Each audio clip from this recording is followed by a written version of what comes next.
dari antara yang perusahaan ini akan masuk dengan perusahaan-perusahaan sebelumnya, mana gaji yang terbesar?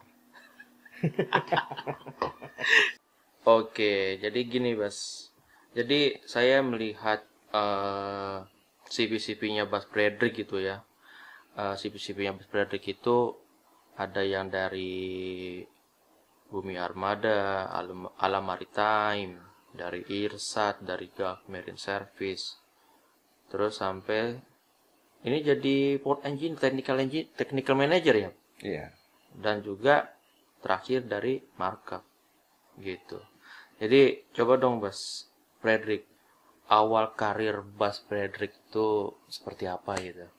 Awal karir dari pengambilan sertifikat apa segala macam seperti itu. Ya, awal karir saya itu dari pendidikan Akademi Ilmu Pelayaran. Sekarang PLAP, STIP ya. Ya, oh dari STIP ya berarti ya. STIP itu yang sekarang, kalau saya masih zaman yang dulu. Oh iya, Sebelum STIP, namanya apa tuh? PLAP. PLAP. Panjangannya? Pendidikan Latihan Ahli Pelayaran. Oh Itu gitu. cikal bakal IP juga. Oh IP juga, oh gitu. Jadi yang dikenal tuh IP, Akademi Ilmu Pelayaran. Masih di Gunung Sari. Oh gitu. Ancol. Oke. Nah, jadi ketika Bas Fredrik ini jadi chief engineer itu, ya kan? Itu sudah berapa lama jadi chief engineer itu?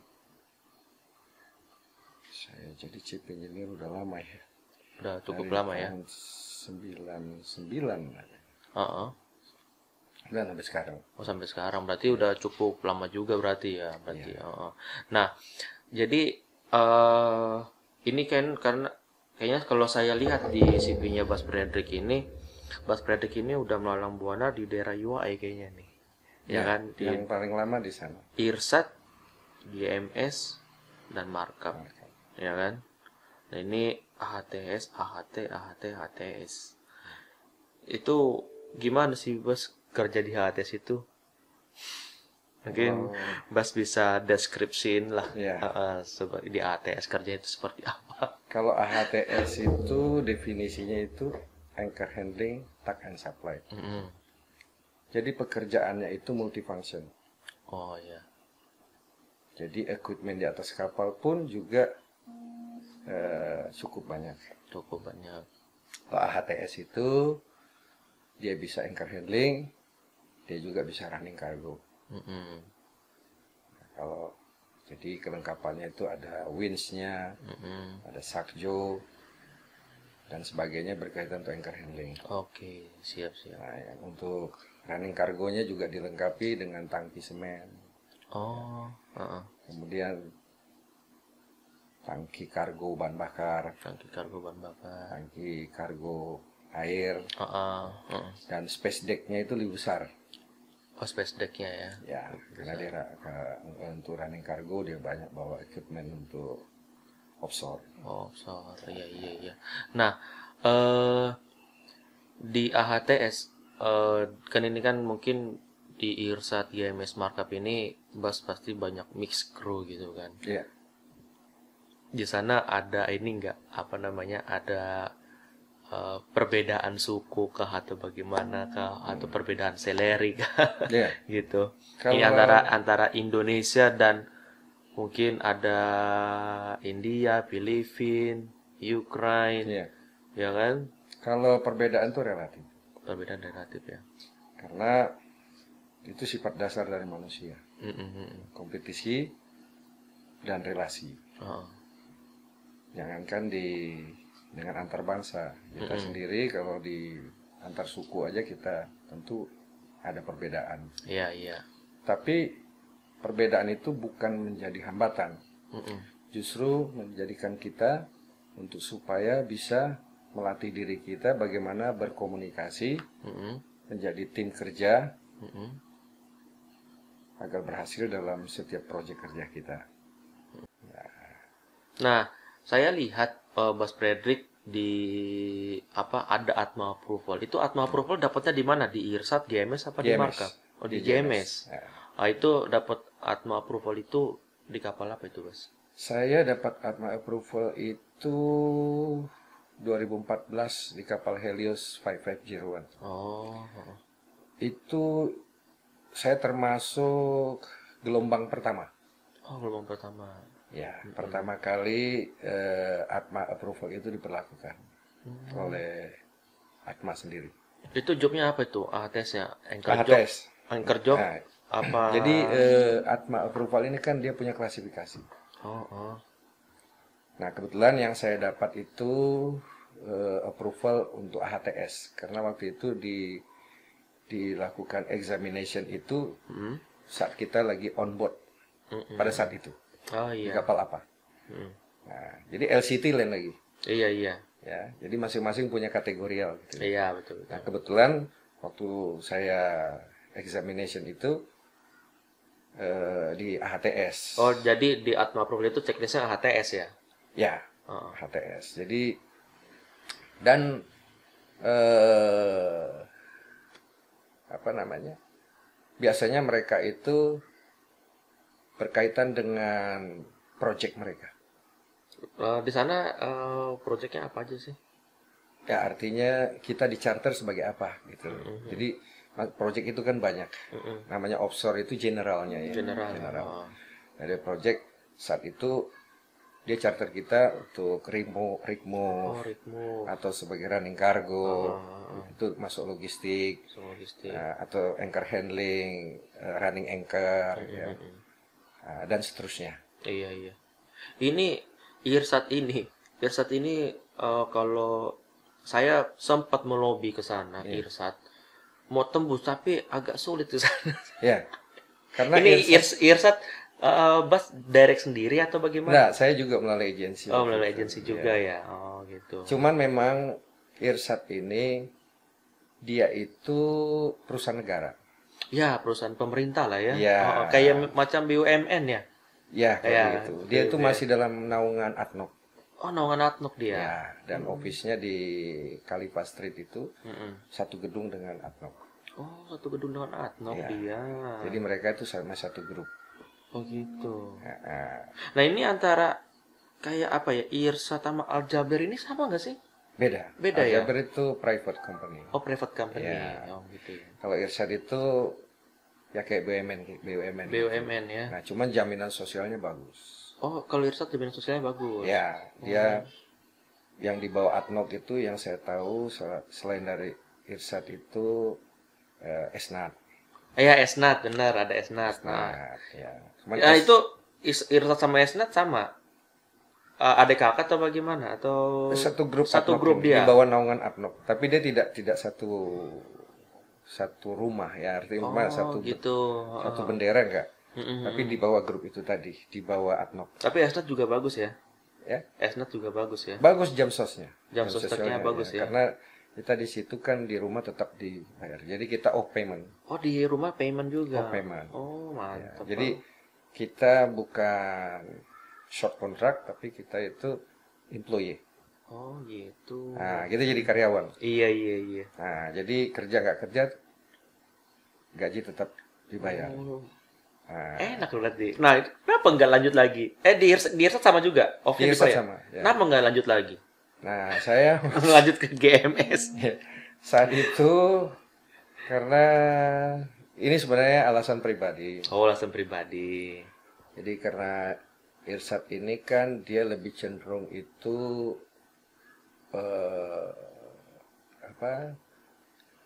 sebagai tanker support vessel Oh, iya. untuk SBM, Oh, iya. untuk asis tanker. Asis Dibilang tanker asis lah tanker lah ya. Asis tanker ya, asis Asis tanker. tanker. Dan kebetulan dia itu ada 2 posting kerja di Ruwais sama di Das Island. Das Island. Nah, kalau yang Ruwais ini dia ada di Main Island. Artinya, di Main Island di daerah Ruwais. Ruwais itu kayak kecamatan kali ya. Oh, kayak di sana ya. Nah, masih dalam satu daratan dengan Abu Dhabi. Oh, satu rata dengan Abu Dhabi ya. Nah, Kalau Das Island-nya? kalau Das Island ini benar-benar offshore. Oh. Jadi kita di situ betul-betul camp, base camp. Oh, base camp. Jadi kita mau masuk situ pun juga nggak gampang. Oh iya, katanya kalau masuk situ harus punya ID card ya? Ya, ada traveling, Kayak travel card. ID card gitu. Ya, ya kita masuk di situ dan kemudian sampai kita selesai kerja kita pulang juga melalui prosedur itu tadi. Jadi gitu. Dia restricted area. Oke. Nah, oke, saya mau tanya mungkin ini berapa sih salary-nya di Irsat ini? Mungkin kayaknya gede ya. Enggak juga. Berapa di Irsat terakhir? Waktu saya Pas kan ini kan tiga kali kontrak, 4 kali kontrak. Sampai akhir yang Irsat ya. Irsat tuh saya hampir 3 tahun. 3 tahun Ya. itu ada Kita kontrak 1 kali aja di situ. ada penaikan salary nggak sih? Di sana selama saya itu enggak. Oh, Cuman dia itu ada bonus-bonusnya aja. ada bonus-bonusnya. Nah, bonus tahunan sama ada bonus untuk in case emergency. Oh, in case Misalnya emergency. ada eksiden atau apa, ya kita diperbantukan untuk membantu menolong. Dulu waktu sama saya itu pernah ada tongkang atau apa gitu loh. Dia kena badai, jadi dia hanyut. Nah, kita bantukan situ untuk apa salvage. Nah, itu biasa ada bonusnya seperti kayak gitu. Nah, ini antara Irsat, saya ngomong berbicara untuk di UI. Antara Irsat, apalagi Gulf Marine Service dan Markup, mana yang gajinya paling gede nih? Sebenarnya sih yang dibilang gede itu masih belum gede sekali lah. Oh, ya. gede. Tapi yang signifikan lah. Yang Antara ketiga signifikan ya ini. JMS sama Irsat. Oh, JMS sama Irsat. Karena kelebihannya itu tadi di rumah kan kita dibayar. Oh, kalau di rumah ya sih dibayar. Nah, jadi kalau kita konversikan dengan kita banding kita comparison sama perusahaan lain yang di rumah tidak dibayar, ya tentu jatuhnya lebih besar kan. Iya sih, benar juga. Jadi kita lihat dari sisi apa dulu. Betul. Nah, kalau kita dari per bulan ya sama. Cuman karena di sini besarnya karena di rumah bayar, jadi gaji double kan. Oh iya. Nah, kalau di Irsat itu kita 2 bulan kerja, 26 hari di rumah. Nah, kalau saya pikir ya JMS lah bagus. Karena 2 bulan bagus. Kerja, 2 bulan di rumah dibayar full. 2 bulan di rumah dibayar full? Dibayar full. Gulf Marine Service? Ya. Wah, mantap kali berarti ya. 2 bulan di rumah dibayar full. Nah, cuman JMS itu sekarang nggak ada. Sampai saat ini belum ada kapal lagi. Karena kapal sudah dijual. Sudah dijual. Dia gantinya jack-up gitu ya? Jack-up. Sekarang banyak mereka main di jack-up. Main di jack-up. Oh, gitu ya. Jadi itu bisnis oriented lah ya. Ya, bisnis lah gitu misalnya karena mungkin persaingan lah gitu ya. Dan sekarang pun emang setiap perusahaan itu gimana ya? Beda-beda ya, Bas ya. Ya. Mungkin ya di markup beda, di JMS beda. Setiap perusahaan itu dia kan punya policy. Punya polisi masing-masing. Ya, jadi sedangkan kita kan di situ hanya terlibat sebagai tenaga operasional. Tenaga operasional. Ya kan di mana ya kita hanya menurut perintah aja ya kan. Iya, betul. Karena seperti kayak tadi misalnya kapal HTS. Iya. Dari segi fungsionalnya itu kan charternya mahal. Charternya mahal. Kalau itu digunakan full facility yang ada di kapal. Car handling juga, running cargo juga. Nah, itu kalau semua itu di charter totality, itu harga sewanya juga tinggi. Oh, harga tinggi ya. Nah, tapi Bas pernah tahu nggak, kan di kapal nih, pernah tahu nggak sewa satu kapal HTS itu per harinya berapa? Pernah tahu nggak? Saya tahu, tetapi hanya isu ya. Isu, nggak apa-apa lah isu. Berapa sih biasanya itu ATS itu per charter sehari itu? Itu bisa 1 M sehari karena atau? Tidak langsung ya. Jadi saya khawatir nanti ya mungkin kan sesuai ya. Mungkin berbeda-beda kali kan toilet beda. Makanya kan sekarang dia itu dicarter oleh siapa dulu? Oh iya betul. Ya kan, dan jenis project yang dikerjakan itu high risk atau normal. ya kan? Kalau high risk itu gimana itu? Yang resiko tinggi kan? Oh, resiko tinggi ya. Ya kayak anchor handling, Iya, ya kan? betul betul. Rig move, ya Iya, kan? itu resiko Nah tinggi. kalau cuma running cargo kan nggak terlalu risiko tinggi. Kan? Makanya tadi saya bilang AHTS itu saya belum selesai tadi. Kalau AHTS ini di charter untuk semua job itu tadi, ya tentu kan dia punya beban kerja, bobot kerjanya juga kan berbeda. Iya, betul betul betul. Bisa juga dia AHTS itu hanya dipakai untuk running cargo. Iya, benar. Anchor handling enggak. Anchor handling enggak. Nah, berarti kan di charter sebagai running cargo running aja. Cargo aja. Bisa juga hanya anchor handling aja tapi running cargo enggak. Nah, bisa juga dia hanya sebagai utility aja. Bisa. Oh, iya bisa betul. Karena dia kan multi purpose. Multi purpose. Nah, tentu harganya beda. Harga charternya itu dengan anchor handling tentu berbeda dengan running cargo atau utility. Karena anchor handling kan resikonya ini kan nyawa. Iya, benar. Atau total loss. Kalau bisa terbalik. Terbalik kan, iya. Kan? Kayak waktu itu ada Bourbon ya waktu itu ya. Ya. Kalau nggak salah ya. Bourbon. Salah ini. Iya di Eropa itu. Oh di Eropa, kasihan sekali itu langsung. Nah itu dia. Begini. Nah itu salah satu contohnya high risk itu tadi. Nah pokoknya kalau kita melayani rig itu juga termasuk high risk. Jadi misalnya running cargo pun juga kalau untuk melayani rig dengan hanya melayani port to port, tentu risiko lebih besar rig. Karena biasanya kalau running cargo yang bukan di P2, cuma di P1, kita kan ikat di kaki rig. Iya. Nah, jadi kalau ada perhitungan yang missing, nah dampaknya kan bisa berisiko terhadap rig itu tadi. Oh iya. Nah, kita bisa no broke, bisa ini ya kan. Nah, beda dengan running cargo port to port. Iya. Ya kan. Nah, itu resikonya kan cuma nabrak jeti. Nah, tapi kalau rig ini kan berkaitan dengan drillingnya bisa pengaruh dan seterusnya, dan itu biayanya cukup besar. Iya. Nah, jadi biasanya yang dicari juga yang qualified, kapal yang didukung oleh kemampuan untuk bermanuver dengan kru yang punya capability, yang punya pengalaman, yang punya keahlian, karena berisiko tinggi. Iya. Jadi kalau dilihat bicara masalah sewa ini, itu tergantung waktu saat on hire. Nah, biasanya yang tahu itu kan marketingnya. Iya. Ini di charter untuk apa? Betul. Gitu. Nah, kita orang kapal ini biasanya cuma berimajinasi aja. Berimajinasi. Nah, kira-kira nih sekian gitu. Tapi pastinya itu yang tahu marketing. Karena umumnya orang kapal tuh nggak dikasih tahu. Oh, nggak dikasih. Iya, tapi kadang-kadang ada aja yang tahu. Ada aja yang tahu dan.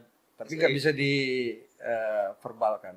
Iya betul. Bahwa itu informasinya itu benar apa enggak? Karena bukan kita punya skop. Iya betul. Skopnya orang kapal itu kan mengoperasikan kapal saja. Iya sih. Benar.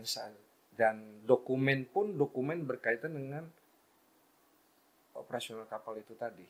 Betul. Itu seperti kayak kargo ya manifestnya aja yang kita nggak mau tahu dipakai untuk apa. Betul. Terus masalah biasanya itu kan kalau kita on hire itu sudah diberikan info kita misinya nanti apa. Nah itu sudah ada mau anchor handling atau mau anchor handling pun juga macam-macam ya. Ada yang running anchor, ada yang rig move, itu risiko kerjanya juga beda. Ya, kalau running anchor ini biasanya kan pipe laying, jangkarnya juga besar-besar, dan kemudian koordinatnya juga banyak, karena kan dia harus narik barsnya itu, ya kan. Betul. Kalau rig move ini ya kita cuma towing, habis itu anchor handling untuk posisi aja. Kalau sudah mendekati platform. Iya. Jadi makanya tadi saya nggak mau menjawab karena masalah nilai berapa besarnya di charter kapal itu yang tahu sebenarnya hanya marketing. Hanya marketing sih. Kita cuma hanya menerka-nerka aja. Iya, daripada nanti salah kan. Karena itu bervariasi ya. Mungkin setiap apa ibaratnya seperti inilah, ibaratnya kita mempunyai contoh di darat itu kita punya mobil rental. Iya, begitu. Mobil Avanza dengan mobil Mercy beda, kan juga Pajero beda. Nah, jadi seperti itu. Kayak gitu ya. Jadi nggak bisa diambilkan patokan. Karena yang jelas kita sebagai pelaut atau seaman itu kita hanya fokus terhadap job description kita untuk mengoperasikan kapal. Iya. Ya, betul. Dengan fungsinya masing-masing. Ya, kan? Betul. Takutnya mungkin gini, mungkin saya pikir kalau misalkan kru pelaut tentang charteran itu kapal ini, takutnya kapal charterannya gede ya, ternyata ya kok kita gajinya kecil gitu. Takutnya jadi crash nanti. Iya, betul. Jadi crash begitu. Itu yang sering timbul. Kalau kita sudah memikirkan sesuatu yang di luar skop kita. Benar. Karena kita melanggar safety aja kita bisa kehilangan pekerjaan. Iya, betul. Iya kan? Nah, jadi mulai dari kita mau direkrut aja, kita itu sudah di screening dulu sama mereka. Betul. Ya, dari kita punya mentality, ya, kita punya self control kita. Karena dia bukan hanya menilai kualifikasi kerja. Walaupun kita pintar kerja, ya kita ini qualified, tapi kita di sana tidak mentaati safety walk. Iya. Itu bisa jadikan kategori. Oke. Penalti. Ya, jadi ini yang seperti kayak begitu. Kadang jadi ya memang kita di situ under pressure. Pressure banget ya. Tapi saya rasa semua perusahaan perminyakan demikian. Iya, benar. Ya, jadi mereka lebih karena high risk ya, risiko tinggi dan fatality. Nah, itu kebakaran itu atau ledakan itu kita berada di area itu. Iya.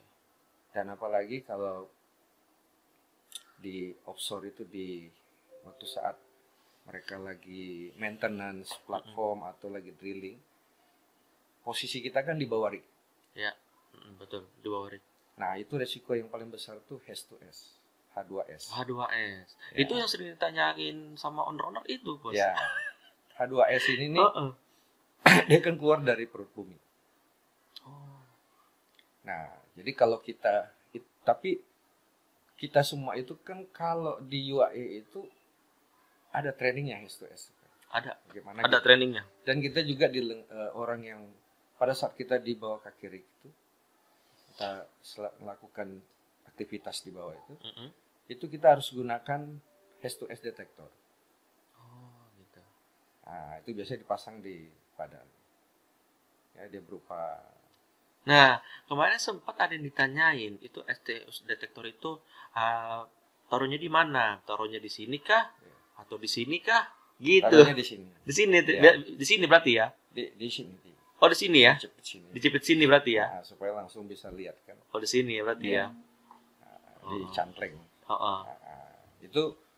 Itu pendeteksian awal apabila ada kebocoran H2S. Nah, walaupun sudah dirancang sedemikian canggih, tapi kan masalah teknis ini bisa aja terjadi leaking ya. Nah, kita yang duluan yang kena itu karena kita di bawah kan. Kita yang berdekatan langsung dengan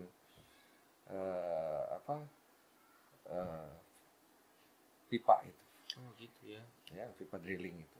Mereka di atas. Iya. Nah, S2S itu kan biasanya di bawah dia. Betul. Nah, jadi simpelnya itu kita di kapal itu memahami terhadap sinyal yang diberikan oleh sensor tadi itu. Oh, gitu ya. Ya. Jadi kita saat itu ya kita harus menggunakan peralatan yang standar. Iya. Ya. Kayak breathing apparatus atau apa kalau kita masih tetap bekerja di situ. Enggak kita harus masuk. Ya. Nah, itu kalau nggak salah itu dalam waktu yang sangat singkat kita bisa tidak bisa bernapas. Oh gitu ya. Nah, jadi saya udah berapa kali ikut training itu, dan kesimpulannya saya ambil ya kita percaya sama alat itu tadi. Karena tidak bisa dirasa, tidak bisa dilihat. Iya. S2S ini. Nah, setelah kita hirup, barulah kita tahu. Nah, ya. makanya alat itulah yang membantu kita mendeteksi awal. Bahwa ada kebocoran. Kebocoran ya, benar. Nah, gitu. Jadi walaupun baru sedikit dia sudah baca. Berarti semua owner lah kalau dibilang pasti itu kalau interview ditanya S2S itu. Iya, karena itu berkaitan dengan safety kan. Safety work-nya itu, dan kita semua yang kerja di offshore itu harus memahami dan jangan menganggap hal itu hal yang biasa. Iyalah, benar lah. Karena itu tidak ada kata-kata maaf gitu ya. Iya. Karena dia langsung menyerang siapa yang pada saat itu di situ. Betul. Nah, kalau kita terhirup itu, terus orang lain yang menolong tapi dia tidak gunakan equipment atau PPE, dia juga bisa terkena. Bisa terkena juga ya. Ya, karena itu dia melalui pernapasan. Betul. Dia langsung bereaksi langsung cepat ya. Cepat. Itu pernapasan kita. Nah, itu yang saya tahu S2S. Iya, S2S.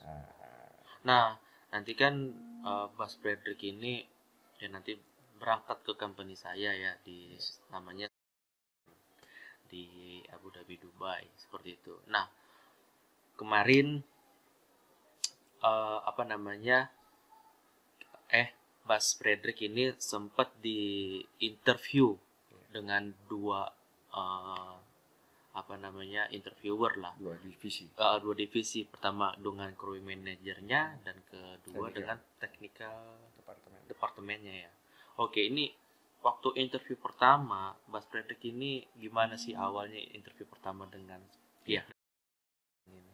Kalau ini sebenarnya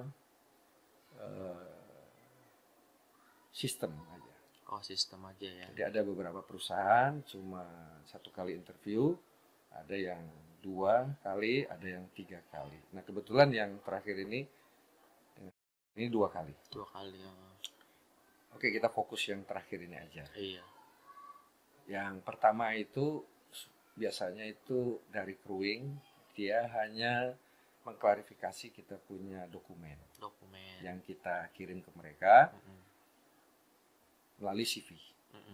Nah, di CV itu kan rangkuman daripada data kita. Iya, betul. Biodata kita. Biodata, ya. Nama kita, tanggal lahir, status, sampai pengalaman kita. Nah, dia hanya klarifikasi bahwa yang kita tulis satu itu yang penting matching dengan di ya, si sesuai service dengan yang kita tulis itu CV tadi. sama di si service-nya match gitu ya. Betul. Dan kemudian ya awalnya itu dia memperkenalkan dulu mengenai perusahaan dia. Iya, betul pastinya. Ya, introducing, ya. Kemudian dia akan berbicara tentang dokumen yang kita sudah provide ke dia. Iya, betul. Apa yang kita tulis itu yang kita harus jawab sesuai. Nah, karena dia sebagai crewing itu kan hanya untuk filing. Nah, dia tidak punya kapasitas untuk berbicara masalah teknis. Masalah teknis itu ada orang tekniknya sendiri. Sendiri. Karena kan mungkin beda lah bedanya office crewing itu sama di lapangan. Iya. Gitu. Tapi ada perusahaan yang lain personal ini sudah dibekali itu sehingga dia 1 kali interview sudah all in. Ada sih. Ada juga. 1 kali. Nah, tapi yang kita ambil ini yang barusan ini aja. Iya, yang akan nanti berangkat nanti. Ya, walaupun masih PSBB. Masih lockdown juga. Masih. Katanya sih saya dengar ini, tadi saya telepon sama Chief Engine juga. Katanya sih tanggal 6 Juni ini nih katanya. Ya. Cuma saya nggak tahu, masih simpang siur. Karena mereka juga di sana udah jenuh. Iya. Jadi udah overdue. Nah, jadi pada saat itu dia lihat kita langsung dari kita punya motion ya, kita punya feedback kita, terus dari kita punya responnya.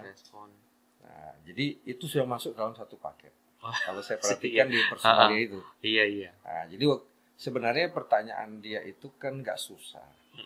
Kan CV kita sendiri. Iya betul. Contohnya, boleh kamu sebutin nama kamu.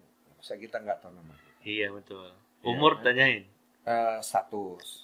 Suka-suka dia lah, randomize ya. Itu kan hal yang sepele. Kalau kita bawakan dalam keseriusan, aneh. Masa nama saya sih ditanya, ya kan? Iya gitu. benar. Padahal jangan salah, di situ dia melihat performance kita. Betul. Ya kita harus introducing lah ya. Iya, responnya kita tadi kan, feedbacknya kita feedbacknya harus bagus. Artinya kita tahu yang ditanya dia. Yang ditanya nama kita jawab tanggal lahir, nah itu kan aneh. Oke. Jadi itu nggak bisa dianggap sepele karena itu performance kita di situ sudah mulai ada poinnya. Yang penting kan yang dinilai oleh personalnya itu waktu ditanya itu responnya. Jadi kalau ditanya A jawab A, tanya B jawab B, A jawabnya C kan, berarti nggak nyambung. Iya benar. Betul kan? Betul, itu menurut pandangan saya. Jadi ini lanjut ke teknikal. Ya. Jadi pas interview kedua itu kayaknya lebih banyak ininya ya, lebih banyak pertanyaan-pertanyaan yang bagian ke skop kerja atau ada kayak korek lah, asam code. Ya itu tergantung dari yang mau ditanya dia. Tapi itu masuk dalam skop. Cuman kalau pas kemarin kalau yang terakhir kemarin ini, yang interview kedua itu dia lebih major dari kuesionernya ke teknikalnya ya. Nah, sedangkan sebagai tambahannya adalah pengetahuan kita terhadap manajemen. Iya. Solas pasti ada ya, itu. Ya, Solas dan Marpol. Tapi majornya di teknikal. Pengetahuan kita karena ini kapasitas sebagai chief engineer ya. Iya, sebagai oiler mungkin beda skop. Kalau chief engineer yang biasanya ditanya ya, kalau seperti yang kemarin saya di interview pun juga banyak yang dilakukan oleh ya mungkin coba Bas mungkin bisa beritahukan lah mungkin biar ada membantu sesama pelaut agar nanti pelaut tuh bisa menjawab gitu ya kan aja karena gini Bas, saya pun biasanya saya udah memberikan kisi-kisi ke kru. Kadang ada beberapa poin yang kru tidak bisa menjawab juga gitu. Mungkin dari Bas sendiri, mungkin Bas Frederick mungkin bisa menambahkan lah kemarin itu apa aja sih poin-poin yang ditanya gitu dan jawabannya itu seperti apa sih Bas Frederick. Karena gini Bas, dari kemarin itu yang chief engineer dari saya juga gitu kan di interview kedua gagal terus di teknikal. Iya.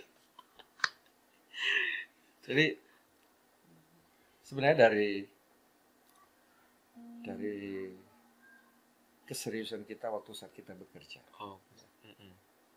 Karena yang kemarin yang saya ditanya nggak tahu ya, bagi saya itu biasa-biasa ya. Biasa. Karena kan ditanya tentang pekerjaan. Jadi kalau kita gak siap memang repot ya. Padahal itu yang kita lakukan sehari-hari. Betul. Sedangkan saya tadi bilang manajemen tadi yang berkaitan dengan safety of light at sea, marine pollution, nah itu kan kelengkapan aja. Pengetahuan kita karena basic maritime of knowledge. Ya, knowledge, ya, basic of knowledge. Iya. Jadi yang paling utama itu kan masalah operasional. Yang berkaitan dengan skop kerja kita. Iya. Di departemen kita. Nah, kalau orang mesin kan engine room, ya, orang deck kan di bridge. Mereka yang memanage. Nah, kalau yang saya kemarin ditanya itu berkaitan dengan parameter. Parameter mesin ya. Parameter mesin. Ya. Terus berkaitan dengan pengetahuan kita terhadap engine room. Pengetahuan terhadap engine room. Nah, itu mutlak karena kita chief engineer. Iya, betul, harus tahu. Nah, jadi awalnya itu saya ditanya pertama mesin induknya. Mesin induk. Nah, jadi itu ditanya tipenya apa. Nah, kebetulan saya ingat 3516B Caterpillar kan. Nah, tanya berapa silinder. Itu mungkin saya boleh nanya tentang arti dari seri 3516B itu apa sih, Mas?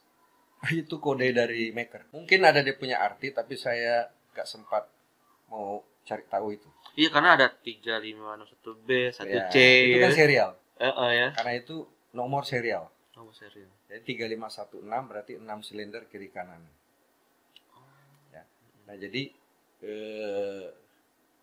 itu berkaitan juga dengan horsepower. Iya betul. Nah, itu hanya untuk memudah mengidentifikasi. Tapi saya sampai hari ini juga nggak ngapalin semua itu. Udah berapa banyak mesin itu kan? Iya benar. Ya kan? Karena prinsip saya waktu itu saya nggak berteoritis, tapi saya berimplementasi. Iya benar.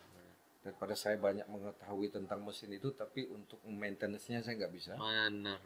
Apalagi operasinya nggak bisa. Betul. Nah itu makanya saya fokus ke situ. Benar. Sehingga biar 10 tahun pun ditanya bisa jawab. Betul. Tapi kalau teoritis 10 tahun kadang suka lupa.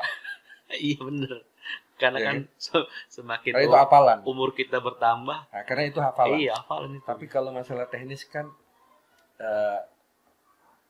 apa yang sudah kita kerjakan. Iya. Jadi ya tahu aja gitu ya dengan udah nempel karena dengan sendirinya. Iya, karena segala sesuatu yang kita kerjakan berulang-ulang kan lama-lama kan melekat. Melekat benar, betul. Itu sampai akhir hayat. Benar, betul. Nah, tapi kalau sesuatu yang dihafal itu ada batas waktu. Ya kayak ibaratnya macam bahasa Inggris lah ya. Ya. Kalau kita nggak pernah speak up. Ya. Nggak pernah praktis. Nah, maka itu akan lupa. Tapi kalau kita sering praktis, ya itu akan berkembang sendiri. Iya, dan otomatis kita itu melekat. Apalagi ini masalah mesin ini kan kita banyak tipe mesin. Nah itu kemarin maaf saya potong. Bas Bradrick ketika itu ditanyain engine Caterpillar itu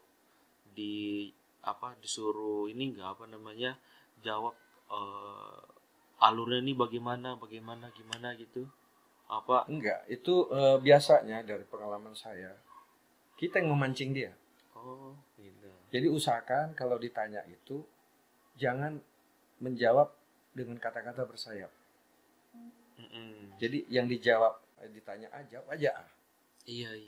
Nggak usah nyinggung sampai ke B. Nanti dia sendiri yang nuntun. Kenapa? Iya. Begini. Takutnya kalau kita jawab duluan kok.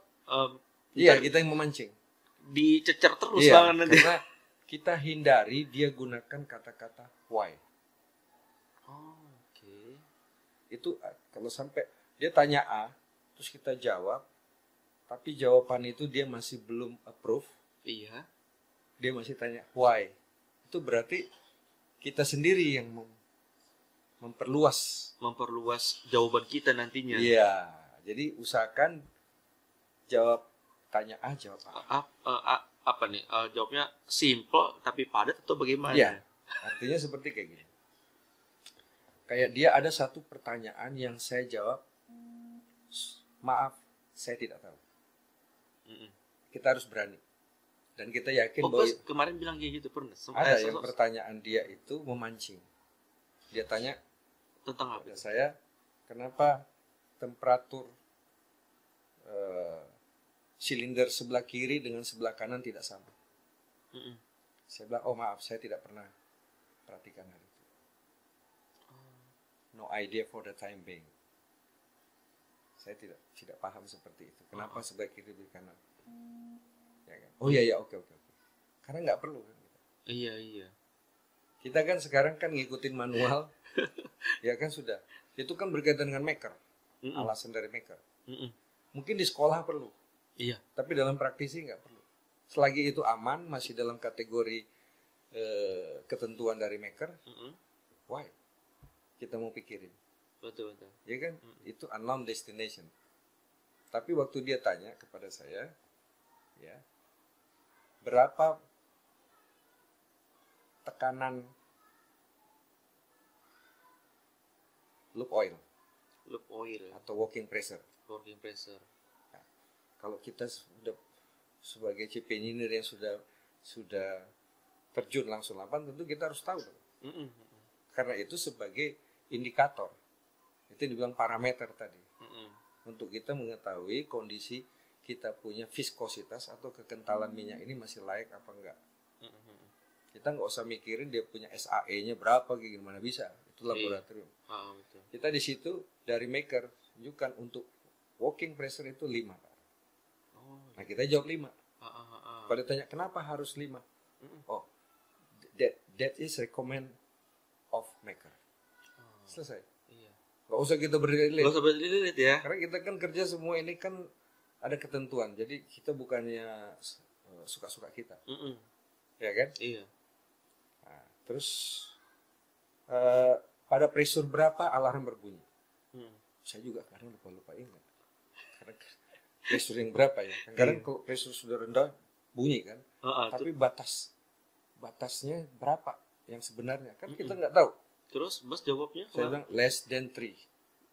Ah. Karena logikanya kan kalau sudah bawah 3 kan berarti lemah sekali. Lemah sekali ya. Dari 5 sampai jadi 2 misalnya 2,8 lah.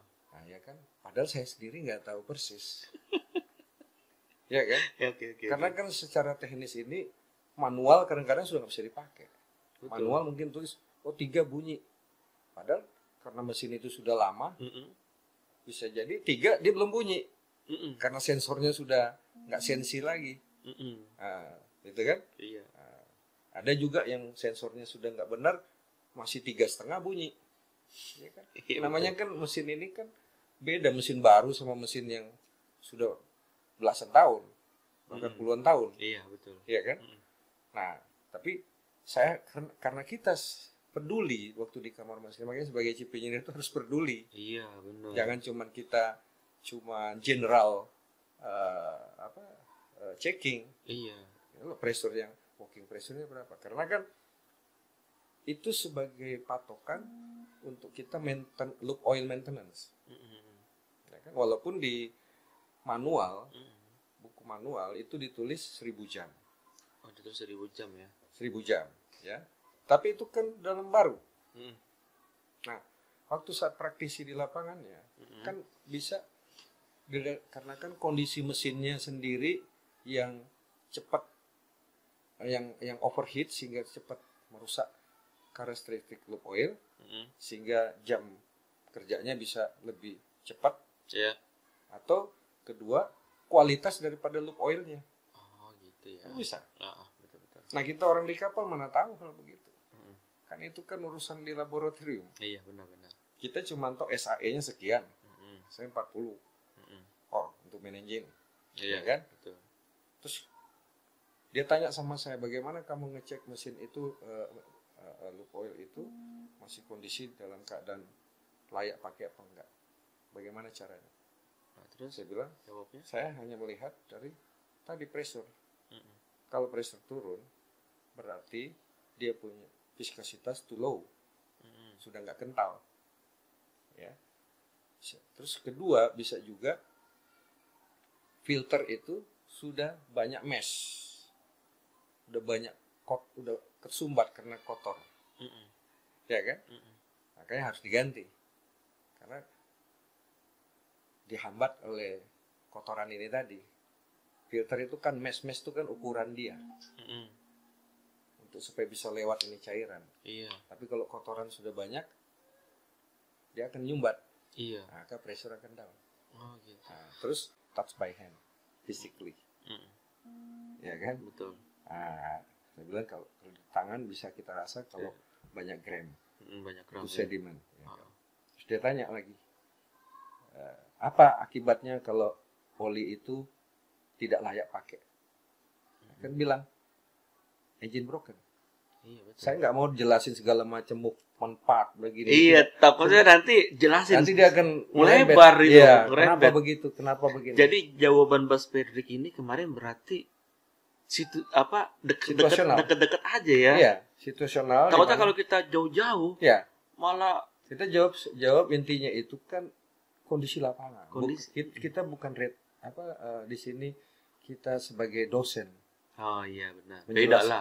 Itu ada hitungannya itu rendemen termis lah, ya kan itu penurunan daya, ya gitu bicara masalah kerugian material karena gesekan kita nggak perlu, karena kita di kamar mesin itu kita kan operasional, maintenance, ya kan. Nah di situ kan kita berusaha untuk menjaga supaya umur mesin ini panjang, ya kan. Nah jadi seperti itu. Nah jadi dia cuman waktu itu dia pancing saya, kenapa kalau kita pakai minyak yang sudah rusak, lube oil sudah rusak, engine broken, ya kan? Iya. Nah sama juga seperti kayak tadi itu yang dia tanya, sebelah kiri dengan sebelah kanan line silinder itu, silinder temperatur tidak sama. Iya. Nah, cukup jawab saya tidak paham. Betul. Ya kan? Karena itu bukan troubleshooting. Kalau kita asal jawab, nah kalau kita coba-coba untuk menjawab, ya, misalnya ya kita memaksakan diri, kita bilang oh mungkin aja bebannya berbeda begini, dia bilang kenapa? Bebannya berbeda, kan jadi seterusnya. Iya. Makanya waktu itu saya jawab no idea for the time being. Pada saat itu saya bisa aja beropini, ya kan? Mungkin karena putaran mesin. Putaran mesin kan ke dalam. Betul, ke dalam. Jadi kalau mesin yang sebelah kiri dia mutar ke dalam begini, flywheelnya, ya kan? Nah sehingga waktu dia naik ini sebelah kiri kan loadnya belum besar. Nanti waktu dia putar ke kanan kan dia putar baling-baling, baru loadnya besar, sehingga membutuhkan power lebih besar. Iya. Kan bisa aja kalau saya beropini. Betul. Tapi kan akan jadi panjang. Panjang nanti ya. Pertanyaan itu menjebak. Betul. Dan itu bukan case. Itu kan dia kan tanya kenapa selalunya sebelah kiri sama kanan temperaturnya nggak sama. Tapi nggak ada masalah. Iya. Itu kan diberbicara masalah desain. Iya kan? Dari maker. Ya udah yang penting mesinnya nggak masalah, ya kan? Iya. Betul kan? Betul. Padahal waktu itu terpikir saya opini itu untuk memaksa untuk menjawab dari logika aja, ya kan? Karena satunya unload, yang satu load. Waktu dia turun begini kan dia putar baling-baling, ya kan? Iya. Nah bisa jadi beban besar, iya, karena ada momentum dengan air kan? Iya betul. Propeller berputar begini. Waktu dia naik begini kan belum ada beban, belum ada daya dorong. Nah, waktu dia turun kan bisa aja, tapi pertanyaan akan melebar. Iya. Nah, karena saya lihat itu bukannya kasus, itu hanya sekedar additional of knowledge. No idea for the time being. Artinya saya tidak tahu untuk saat ini. Iya.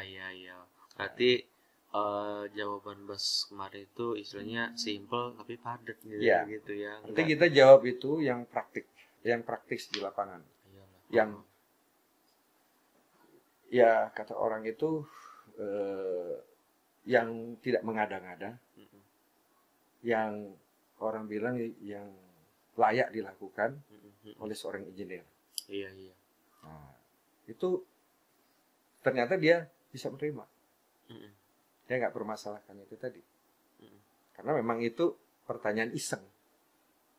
Iya, betul. Kan kita bukan kelasnya maker. Iya kan? Iya. Nah, itu kapasitasnya superintendent. Oh, iya. Iya kan? Nah, gitu kan. Nah, kita kan engineer itu kan maintenance supaya engine itu bisa berjalan. Iya, betul. Ya kan? Nah, supaya umurnya bisa lebih panjang. Nah, yang berkaitan dengan parameter juga dia tanyakan berkaitan dengan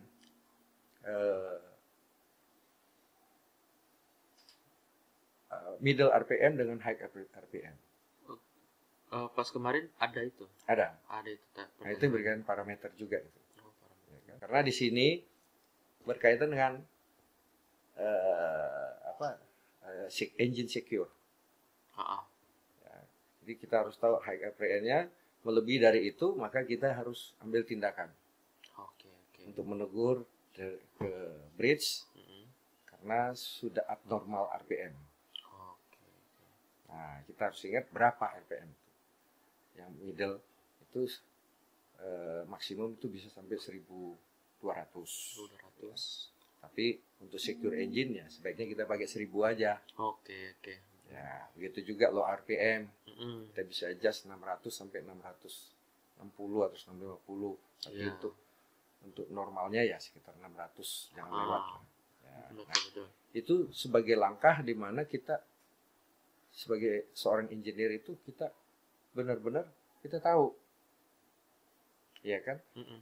Artinya main propulsion itu tadi Ya. bukan hanya turun kamar mesin kita cuma lihat panas dingin gitu. Iya, kan? betul. Nah, jadi sistem pendingin juga itu penting. Mhm. Itu kemarin juga ditanyakan. Sistem pendingin itu dia ya bertanya Sistem pendingin apa? Oil coolant ya? Bukan. untuk jacket cooling. Jacket cooling. Ya, jacket cooling. Nah, jadi ada jadi jacket cooling ini kan didinginkan oleh air laut. Iya. Nah, itu dia tanya. Itu tanya Jadi, ya jacket cooling. Cooling system itu untuk Cooling apa? system. Oke. Nah, itu seperti kayak tadi Pak Iya. Pura tanya. Heeh. Cooling system itu apa? Saya yakin ya, seorang engineer harus bisa jawab itu. Harus. Yang jelas. Oil separator tanya nggak?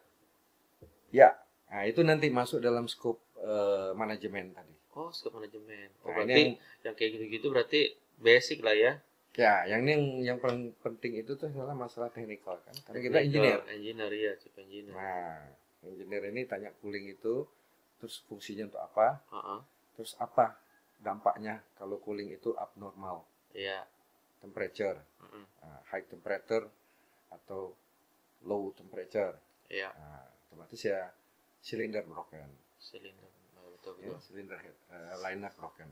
Heeh. Terus bagaimana untuk mengatasi supaya jangan terjadi overheat? Oke. Ya, tentu ya maintenance cooling system, Oke. cooler, pressure-nya ya harus cooler juga harus dibersihkan supaya working pressure-nya jangan jatuh karena kesumbat. Iya, betul. Nah, itu kita bisa kontrol juga dari overboard discharge. Nah, kalau semakin lemah bisa jadi pressure gauge di si water cooling itu sudah nggak normal. Jadi kita jangan percaya 100%. Kita lihat juga overboard. Oke. Nah, kalau pressure-nya masih lancar, nah, di sini dia bilang nggak lancar, berarti kan ini harus diganti karena nggak bisa kita 100% bicara reading dari parameter itu tadi. Nah, itu seperti hal gitulah kita. Iya. Nah, yang tadi oil separator, Iya. nah, itu ada ditanyakan, itu Ditanyain ya pasti. hampir setiap interview itu ditanyakan. Iya. Nah, jadi macam-macam pertanyaannya. Ada yang dia cuma tanya bagaimana kamu menghandling oil separator, Iya. ya kan? Nah, kita jawab apa adanya aja. Oil separator itu, ya, itu untuk memisahkan partikel-partikel yang terkandung dalam dirty oil, ya, atau bilges sebelum dibuang ke laut. Nah, jadi partikel ini dipisahkan dengan cara gravitasi, putar. Nah, kemudian dikolek di dalam dirty oil. Yang kita bisa diserve ke laut itu hanya oil film. Jadi air, tetapi tidak mungkin air itu murni. Ada kandungan tapi berbentuk sudah oil film. Iya. Nah, kemudian dia akan tanya lokasi mana kamu buang itu boleh di mana, kamu buangnya di mana. Itu maksudnya ke Marpol tuh kayak gitu tuh. Ya, itu tadi yang aneh tadi. Aneh sih ya. Nah, kita jawab aja. Ya, kalau itu biasanya 12 mil dari pantai. 12 mil dari pantai ya. Nah, dari pinggir pantai. Dari pinggir pantai ya. Ya. Nah, untuk supaya bisa lebih pastinya lokasi itu kita berkoordinasi dengan bridge. Ya, restricted area. Nah, kemudian yang dirty oil kita shore disposal. Nah, jadi kita transfer ke tangki darat waktu saat di pelabuhan. Nah, itu yang berkaitan dengan yang tadi insinerator. Terus dia tanyakan masalah sewage. Masalah sewage penting tuh. Katanya sewage ini boleh dibuang ke laut apa tidak? Iya, Dia tanya bisa dibuang ke laut apa tidak? Saya jawab bisa. Dengan syarat di luar pelabuhan. Di luar pelabuhan. Open sea. Oh. Tapi itu apa? Berbentuk apa maksudnya? Kan katanya ada apa namanya? Prosesnya gitu. Ya. Katanya ada yang dibakar dulu. Itu insinerator bukan? Oh, bukan ya? Itu lain. Itu insinerator. Insinerator itu untuk membakar sampah-sampah seperti cotton rag, majun. Yang benda-benda itu yang tidak terurai. Itu bakar bisa kapal-kapal besar. Kalau di supply AHT itu kayak nggak dilengkapi dengan insinerator. Oh gitu ya. Nah itu cukup kita garbage aja. Masuk di annex juga. Ya, annex 4 apa 5. Nah itu garbage. Nah itu disposal. Nah tapi kalau kapal besar tuh ada insinerator dibakar. Dibakar ya. Nah kalau yang sewage ini berkaitan kan dari toilet. Ya kotoran manusia. Iya. Ya yang sebelum dibuang ke laut itu biasanya kita proses di dalam sewage tank dengan menguraikan sampah sewage ini dengan proses kimia. Nah, yang kalau biasa saya lakukan itu dengan menggunakan tablet klorid. Itu tablet klorid itu semacam kayak gimana itu? Ya, tablet. Ya, kita masukin. Oh gitu. Masukin dalam tangki. Oh. Nah, itu aja. Itu kita masukin itu 2 minggu sekali atau seminggu sekali. Oh gitu ya. Nah, itu hanya untuk menguraikan sebelum dibuang. Nah, tapi bagaimana bentuknya itu ya kita juga nggak tahu. Yang penting ya sesuai dengan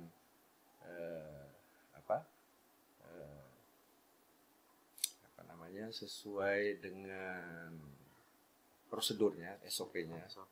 Ya, untuk penguraian itu dengan klorid itu tadi. Klorid itu ya kita bisa order dari perusahaan. Dan kita masukin dalam sewage itu untuk menguraikan itu tadi atau menetralisir atau sebagaimana karena kita nggak punya laboratorium ya. Nah setahu saya ya itu tadi untuk memproses mungkin untuk menetralisir ya supaya gampang terurai setelah dibuang, tidak mengandung racun dan sebagainya mungkin seperti itu. Karena kalau di pelabuhan itu kita punya seaway discharge valve-nya itu harus ditutup. Kenapa harus ditutup? Karena nggak boleh dibuang di pelabuhan. Oh gitu. Nah itu kalau ada inspection kita bisa kena penalti. Oh kena penalti ya? Ya harus ditutup dan dikunci. Kuncinya itu harus dipegang oleh chief engineer. Oh gitu. Ya. Nah, jadi nggak boleh itu dalam keadaan terbuka selama kapal di pelabuhan. Iya. Nah intinya kita nggak boleh buang sewage. Iya. Nah, jadi makanya sebelum masuk pelabuhan kita usahakan tangki sewage itu ada space. Ya kan? Nah kalau misalnya kita di pelabuhan itu lama, ya sewage penuh, ya kita disposal. Minta tangki darat, nah kita transfer keluar. Transfer ya betul. Ya, Tapi sampai hari ini saya belum pernah lakukan itu. Oh gitu. Karena sebelum masuk pelabuhan tuh kita sudah prepare. Iya. Ya kan? Dan kebetulan juga belum pernah sampai berbulan-bulan kapal itu di pelabuhan gitu. Ya kan? Minimalnya ya paling seminggu ya, gitu kan. Cuman hanya menunggu sesuatu yang ini aja, emergency lah. Emergency seperti itu. Nah, waktu Bas Fredrik kemarin itu waktu terakhir di interview dengan technical engineer ya. Iya. Itu ada pertanyaan yang sulit nggak sih? Yang sulit itu di mana gitu? Kalau saya kemarin terakhir itu nggak ada. Karena pertanyaan tadi seperti itu tadi. Standar lah ya. Masih standar. Nah, ini pertanyaan terakhir nih. Dari antara yang perusahaan ini akan masuk dengan perusahaan-perusahaan sebelumnya, mana gaji yang terbesar? dari tadi saya nanya, tapi Bas ini nggak jawab. Mungkin cobalah berapa guys salary yang benar-benar terbesar itu? Yang di UAE? Ya di JMS lah. JMS itu berapa per day? Di JMS itu nggak per day, sama dengan Irsat. Per bulan? Ya, karena kita kan employee. Berapa? 6.000, 7.500, 8.000? Di JMS 9.000? Karena kita bayar di rumah, sehingga kita bilang besar. Tapi kalau saya bilang standar, kalau tiap bulannya ya sekitar 5.000 lebih lah. 5.500 ya. Per month? 1 bulan. 1 bulan. Oh, berarti di rumah dibayar juga 5.500. 10 ribuan. Berarti jatuhnya itu sebenarnya 110.000. Kalau kita kontrak. Iya. Nah, kalau kita karena kan off-nya kan dibayar ya. Iya, oh, berarti besar lah ya. Nah, kalau kita karena employer. Tapi kalau karyawan kontrak, ya berarti segitu. Oh, status sebagai karyawan kontrak. Tapi kalau employee ya biasalah kayak gajian 12 bulan. Iya. Nah, kalau kontrak kan nggak 12 bulan. Iya benar. Waktu on board aja dibayar, di rumah kan. Iya dibayar. Ya. Oke, mungkin gitu aja Bas Fredrik, mungkin sebagai bahan buat acuan buat kru-kru lain dalam tahap interview seperti itu ya kan. Mudah-mudahan bermanfaat. Dan mudah-mudahan juga ini PSBB buru-buru dibuka biar Bas Fredrik juga bisa berangkat cepat juga. Kalau PSBB ini cuma bisa berdoa karena belum ada key point-nya untuk supaya kita bisa menghindar ya. Artinya kita melewati. Jadi kita ini bicara di luar dari kemampuan kita dan di luar pemerintah. Iya. Karena ini kan berkaitan dengan virus. Iya. Setempat. Katakan di Indonesia ini sudah ready untuk kita keluar, kalau di sana pintu masuknya masih tutup juga kan nggak bisa. Iya benar. Nah, ya baik, itu aja Bas Fredrik.